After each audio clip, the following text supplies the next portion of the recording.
রামকৃষ্ণ ও সংসারে জীব। তুমি লোভী, কামী, অহংকারী। ডাক্তার, তুমি চাইল্ড অফ নেচার। তাই অত বলি। লোকে পায়ে হাত দিয়ে নমস্কার করে, এতে আমার কষ্ট হয়। মনে করি এমন ভালো লোকটাকে খারাপ করে দিচ্ছে। কেশব সেনকে তার চেলারা ওই রকম করেছিল। তোমায় বলি শোনো। শ্রী রামকৃষ্ণ, তোমার কথা কি শুনবো? তুমি লোভী, কামী, অহংকারী। ডাক্তার ভাদুরী, ডাক্তারের প্রতি, অর্থাৎ তোমার জীবত্ব আছে। জীবের ধর্মই ওই টাকা কড়ি, মান সম্ভ্রমেতে লোভ, কাম, অহংকার।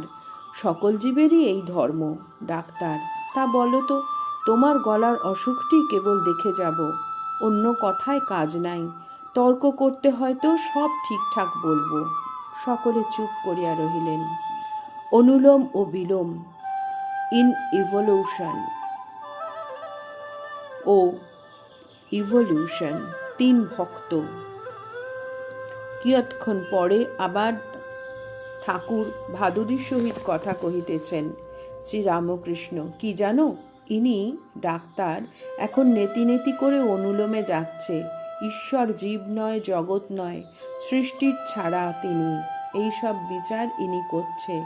যখন বিলোমে আসবে সব মানবে। কলা গাছের খোলা ছাড়িয়ে ছাড়িয়ে গেলে মাছ পাওয়া যায়। খোলা একটি আলাদা জিনিস, মাছ একটি আলাদা জিনিস।